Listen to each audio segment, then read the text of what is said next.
प्रदेश में हुई कृष्ण कुंज अभियान की शुरुआत। राजधानी में मुख्यमंत्री ने रोपे पौधे। जगदलपुर हाईवे पर हुई बस और कार में टक्कर, मौके पर ही 4 कार सवारों की मौत। नेता प्रतिपक्ष नारायण चंदेल ने लगाई सरकार पर आरोपों की झड़ी, कहा किसानों की स्थिति हुई बदतर। साइबर अपराध के विरुद्ध रायपुर पुलिस का सुनो रायपुर अभियान, 15 से 21 अगस्त तक लोगों को बनाएंगे साइबर स्मार्ट। कृष्ण कुंज अभियान के अंतर्गत मुख्यमंत्री भूपेश बघेल ने राजधानी के तेलीबांधा क्षेत्र में वृक्षारोपण किया। इस मौके पर मुख्यमंत्री ने बरगद, पीपल, कदम्ब, आम, इमली, जामुन सहित कई पेड़ों के पौधों का रोपण किया। बता दें कि प्रदेश के नगरीय क्षेत्रों में 162 स्थानों पर कृष्ण कुंज की स्थापना की गई है। जन्माष्टमी के त्योहार पर आयोजित हुए इस कार्यक्रम में मुख्यमंत्री ने कृष्ण का रूप धरे बच्चे को गोद में भी उठाया। इस अवसर पर मुख्यमंत्री भूपेश बघेल ने कहा कि यह वृक्षारोपण जन जन को जन जन से जोड़ने और सांस्कृतिक विरासत को सहेजने के लिए इस अभियान को कृष्ण कुंज का नाम दिया गया है। छत्तीसगढ़ शासन की ओर से 162 नगरीय निकायों में कृष्ण कुंज का निर्माण किया जा रहा है, जिसमें हमारे बहुत ही जो ऐसे वृक्ष जिसे हम प्राकृतिक रूप से बहुत पवित्र भी मानते हैं, उसकी पूजा भी करते हैं, जिसमें बरगद है, पीपल है, आंवला है, कदम है, ऐसे वृक्ष के भी यहाँ वृक्षारोपण कर रहे हैं। और साथ ही साथ जो विलुप्त प्राय हमारे पेड़ हैं, जिसमें गुलर है, पलास है, नीम है, सहतूत है, आंवला है, बहुत सारे ऐसी चीज़ें हैं जिसका भी उन पौधों का भी वृक्षारोपण हम लोग करेंगे। तो एक जैसे ऑक्सीजन जैसे बन रहा है, उसी प्रकार से ये कृष्ण कुंज और उसके साथ साथ और भी निर्माण होगा, तो लोगों के खासकर आने वाली पीढ़ी को हमारे प्राकृतिक पेड़ पौधे के बारे में जानकारी हो, इसलिए इसका निर्माण किया जा रहा है।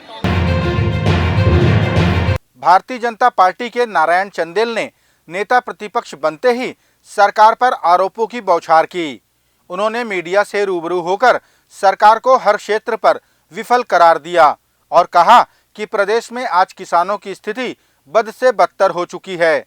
उन्होंने बेरोजगारों से अपील की है कि 24 अगस्त को युवा मोर्चा के मुख्यमंत्री निवास घेराव में बड़ी संख्या में शामिल हों। भूपेश जी ने कहा था कि हम 2 साल का बोनस किसानों को देंगे। कब बोनस की राशि किसानों के खाते में भेजी गई है, भूपेश जी इसका जवाब देंगे। कितनी राशि भेजी गई है? पिछले बार बोरे का पैसा किसानों को नहीं दिया। खाद की कमी से इस बार किसान जूझा है। नकली बीज की समस्या से किसान त्रस्त हुआ है। और किसान जब पिछले बार सोसाइटियों में धान बेचने गया, पहली बार किसान का अपमान सोसाइटी में हुआ। छत्तीसगढ़ का भूमिपुत्र और अन्नदाता किसान लाचार हो गया था। इस सरकार के धान खरीदी की व्यवस्था से वो बेबस होकर के, अपमानित होकर के अपनी धान को बेचा। जब से छत्तीसगढ़ में कांग्रेस सत्ता में आई है और मुख्यमंत्री भूपेश बघेल बने हैं, तब से छत्तीसगढ़ के पारंपरिक तीज त्योहारों को एक पहचान मिली। जिन त्योहारों को सीमित रूप में मनाया जाता था, उन्हें आज वृहद रूप प्रदान किया भूपेश बघेल की सरकार ने। मुख्यमंत्री ने जन्माष्टमी के त्योहार पर कहा कि हमारे राज्य की परंपरा और संस्कृति हमारी विरासत है, जिन्हें हमारी सरकार ने सहेजने का कार्य किया है। हमारी ये सांस्कृतिक पहचान है, उसको हम देश और दुनिया के सामने ला रहे हैं। हमारे आदिवासी संस्कृति 15 साल इनको मौका मिला, कभी देवगुड़ी नहीं बनाए, कभी गोटुल नहीं बनाए। कबीर पंथ के आप देखेंगे जो निराकार ब्रह्म को मानते हैं, वहाँ दामाखेड़ा में 22 करोड़ रुपए का वहाँ तालाब निर्माण कर रहे हैं। गुरु घासीदास जी के जो तपोभूमि है, उसका विकास के काम हमने हाथ में लिया है।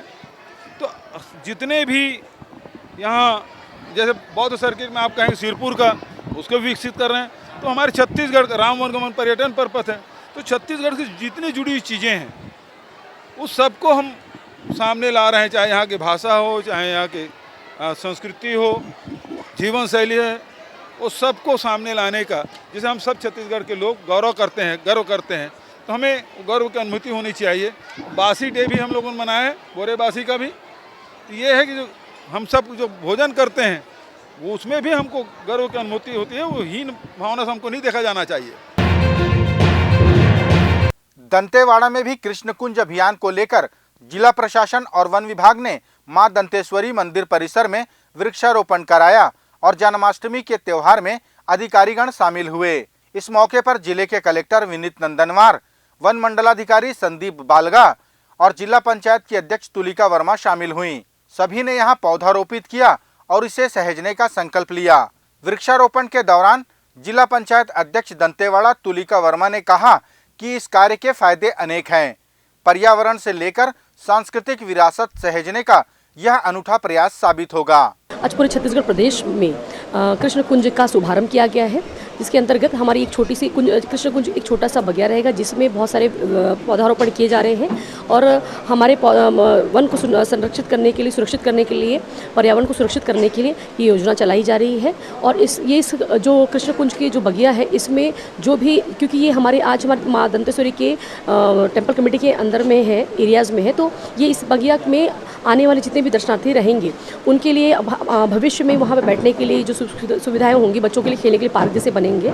इस मौके पर डीएफओ संदीप बालगा ने बताया कि कृष्ण कुंज एक प्रकार का उद्यान होगा, जहां बड़े बड़े हरे भरे पेड़ों की छांव होगी और आमजन शुद्ध हवा के साथ शुद्ध वातावरण प्राप्त कर सकेंगे। और हमारा दंतेवाड़ा में ये 5 जगह हो रहा है, जो हमारे बारसूर, गीदम, दंतेवाड़ा, बछेली और किरंडुल। और इसमें यहाँ पर आप देख रहे हैं कि ये कृष्ण कुंज दंतेवाड़ा का दंतेश्वरी माता के मंदिर के परिसर में ही एक जगह चयन करके हम मंदिर कमेटी द्वारा जो दिया गया जगह पर हम रोपण कर रहे हैं और इसको डेवलप करेंगे कृष्ण कुंज से। जिले के कलेक्टर विनीत नंदनवार ने सभी को जन्माष्टमी की बधाई दी और इस पुनीत कार्य में सहयोग करने वालों का धन्यवाद ज्ञापित किया। दंतेवाड़ा जिले में भी हम लोगों ने कृष्ण कुंज का यहाँ पर उद्घाटन किया है। ये जो कृष्ण कुंज है, इसमें जितने भी परंपरागत वृक्ष हैं उसको जो है लगाया जाएगा, चाहे वो कदम्ब के हों, चाहे वो आपके पीपल के हों, बरगद के हों। इसका उद्देश्य जो है, क्योंकि अर्बन एरिया में जो है धीरे धीरे प्राकृतिकरण बढ़ता है, तो लोगों के लिए एक ग्रीन जोन रहे, एक सहूलियत भरा जगह रहे जहाँ पर लोग आ सके, बैठ सके। इसके साथ साथ हमारे ऐसे वृक्ष भी हैं जिनको बारे में हमारी जो आगे आने वाली पीढ़ी जिससे परिचित हो सके, ये एक उद्देश्य है। बता दें कि दंतेवाड़ा जिले के गीदम, बारसूर और बचेली में भी कृष्ण कुंज की स्थापना की गई है, जहां वृक्षारोपण भी किया गया। दंतेवाड़ा से मोहम्मद लाल शाह की रिपोर्ट। राष्ट्रीय राजमार्ग 30 बस्तर जगदलपुर हाईवे पर हुई बस और कार की जबरदस्त टक्कर में कार सवार 4 लोगों की मौके पर ही मौत हो गई और एक गंभीर रूप से घायल हो गया। सुबह तड़के 7 बजे हुई यह दुर्घटना इतनी भीषण थी कि कार के परखच्चे उड़ गए और शवों को निकालने के लिए गैस कटर का सहारा लेना पड़ा। जगदलपुर के नगर पुलिस अधीक्षक हेमसागर सिदार ने बताया कि इस दुर्घटना में 4 लोगों की मौके पर ही मौत हो गई और एक घायल हुआ, जिसे उपचार के लिए अस्पताल रेफर किया गया है।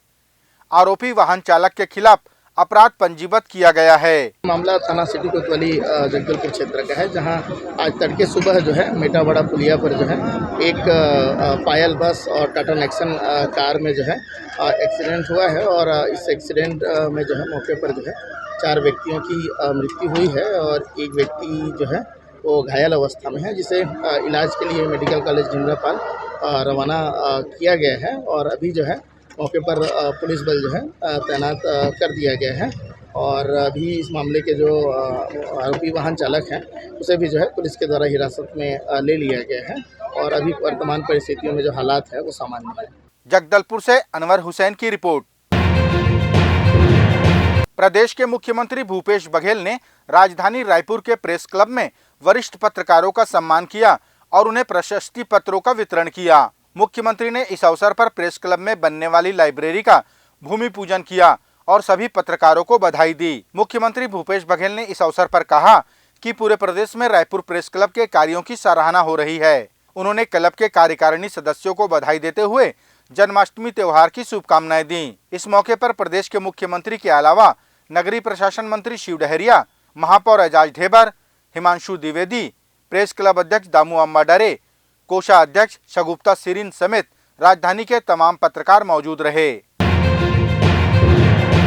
क्या आपको किसी सुंदर लड़की या महिला ने फेसबुक पर फ्रेंड रिक्वेस्ट भेजा और आपने उसे एक्सेप्ट कर लिया, या फिर इंस्टाग्राम या किसी महिला की उत्तेजक वीडियो या रील को लाइक करके कमेंट किया? तो सावधान हो जाएं, आप भी ब्लैकमेल या ठगी के शिकार हो सकते हैं। जी हां, सोशल मीडिया के प्लेटफॉर्म पर ऐसे कई गिरोह सक्रिय हैं जो अपनी आवाज बदलकर आपसे बात करेंगे और झांसे में लेकर फायदा उठाने की कोशिश करेंगे। ऐसे कई केस देश के कोने कोने से आ रहे हैं, जिनमें एडिट फोटो, वीडियो या वॉइस रिकॉर्डिंग के जरिए सीधे साधे लोगों को ठगा गया और ब्लैकमेल किया गया। कईयों ने तो अपनी बदनामी की डर से आत्महत्या भी कर ली है। ऐसे फ्रॉड से आपकी मेहनत की कमाई झटके में आसानी से साइबर क्रिमिनल हड़प जाते हैं। इनसे बचाव का सबसे कारगर उपाय है इन विषयों को लेकर जागरूकता और थोड़ी सी सावधानी। इसी उद्देश्य से रायपुर पुलिस शहर में और पूरे जिले में व्यापक जागरूकता अभियान चला रही है। मुख्यमंत्री के संदेश और माननीय गृह मंत्री जी के द्वारा इस अभियान का शुभारंभ 15 अगस्त से प्रारंभ किया गया। इस अभियान में पुलिस के साथ साथ रायपुर शहर के लगभग 400 वॉलेंटियर्स भी हिस्सा ले रहे हैं। रायपुर पुलिस की टीम ने इस अभियान के लिए रोचक और फ्रॉड से बचने के संदेश वाले वीडियोस और मटेरियल तैयार किया है। पुलिस और वॉलंटियर्स की टीम अलग अलग क्षेत्रों में, पब्लिक प्लेसों में, हाउसिंग सोसाइटी, मोहल्ले, कॉलेज और कार्यालयों में जाकर लोगों को फ्रॉड से बचने के उपाय बताएंगी। साथ ही मीडिया और सोशल मीडिया के माध्यम से जन जन तक जागरूकता का संदेश पहुंचाया जाएगा। इस अभियान में रायपुर पुलिस के कुछ साइबर एक्सपर्ट को भी शामिल किया गया है। साइबर एक्सपर्ट्स के द्वारा रायपुर पुलिस के फेसबुक और इंस्टा पेज पर लाइव सेशंस के माध्यम से भी जानकारी दी जाएगी। पेमेंट गेटवेज और बैंक्स के नोडल अधिकारियों को भी इस अभियान में शामिल किया गया है। इस अभियान के साथ ही रायपुर पुलिस ने रायपुर साइबर सेल का व्हाट्सएप नंबर 0771-424-7109 भी जारी किया है। साइबर फ्रॉड होने पर इस व्हाट्सएप नंबर पर या राष्ट्रीय हेल्पलाइन नंबर 1930 या www.cybercrime.gov.in पर भी अपनी शिकायत भेज सकते हैं। प्रदेश के मुख्यमंत्री भूपेश बघेल ने राज्य में शासकीय इंग्लिश महाविद्यालय खोलने के सवाल पर कहा कि आत्मानंद इंग्लिश स्कूल के बच्चे जब उच्च शिक्षा के लिए तैयार होंगे तब उन्हें अंग्रेजी महाविद्यालय उन्हीं के राज्य में उपलब्ध होगा। बच्चों के भविष्य को ध्यान में रखते हुए सरकार ने यह निर्णय लिया है। प्राइमरी स्कूल में, middle school, high school, higher secondary school में जब अंग्रेजी माध्यम से हम बच्चों को पढ़ा रहे हैं तो वो बच्चे निकलेंगे तो उसको तो कॉलेज में भी अंग्रेजी माध्यम चाहिए ना, तभी तो वो आगे बढ़ पाएगा, नहीं तो 12वीं की बात खत्म। तो यदि टेक्निकल एजुकेशन में जाते तो आज इंग्लिश में पढ़ाई होती है। अन्य जो सब्जेक्ट में जो बच्चे पढ़ रहे हैं उसके लिए भी हम महाविद्यालय खोलें ताकि बच्चों को अवसर मिले। जन्माष्टमी के पावन पर्व पर नगर पंचायत अमलेश्वर के ग्रीन अर्थ सिटी परिसर में शशि नारायण फाउंडेशन द्वारा वृक्षारोपण किया गया। इस मौके पर फाउंडेशन के सदस्यों द्वारा अपने लक्ष्य प्रतिवर्ष 2000 पौधों के वृक्षारोपण के तहत अलग अलग प्रजाति के पौधों का रोपण किया गया, जिसमें मुख्य रूप से नीम, करंज और कचनार के पौधों का रोपण किया गया। बता दें कि शशि नारायण फाउंडेशन द्वारा प्रतिवर्ष विभिन्न अवसरों पर वृक्षारोपण किया जाता है ताकि वातावरण हरा भरा हो और पर्यावरण को सुरक्षित रखा जा सके। जन्माष्टमी के अवसर पर हुए इस वृक्षारोपण अभियान में नारायण शर्मा, शशि साहू, पंकज और दशरथ साहू के साथ ग्रीन अर्थ सिटी के रहवासी भी शामिल हुए। एथलेटिक्स संघ बिलासपुर के तत्वावधान में राज्य स्तरीय खेल प्रतियोगिता का आयोजन किया जा रहा है, जिसमें 24 जिलों के लगभग 1000 बच्चे हिस्सा ले रहे हैं। इस प्रतियोगिता में विभिन्न खेलों में खिलाड़ियों के बीच हार जीत का प्रदर्शन किया जाएगा। छत्तीसगढ़ एथलेटिक्स संघ के प्रदेश प्रवक्ता हेमंत सिंह परिहार ने प्रतियोगिता की जानकारी देते हुए बताया कि 3 दिनों तक चलने वाले इस प्रतियोगिता को लेकर खिलाड़ियों में उत्साह है। जिला एथलेटिक्स बिलासपुर के संयुक्त तत्वाधान में 18वीं राज्य स्तरीय प्रतियोगिता का आयोजन किया जा रहा है और यह पहली बड़ी ये प्रतियोगिता है जिसमें सभी वर्गों का एक साथ किया जा रहा है, जिसमें 1000 बच्चे शामिल हुए हैं। ये भी आज तक का रिकॉर्ड है कहीं कि राज्य स्तरीय प्रतियोगिता में इतने बच्चे एक साथ शामिल हुए हैं। और ये भी सभी वर्ग विधाओं में प्रतियोगिता आयोजित की जाएगी। विभिन्न जिले से लोग आए हैं, सभी अपना प्रतिभा का प्रदर्शन करेंगे।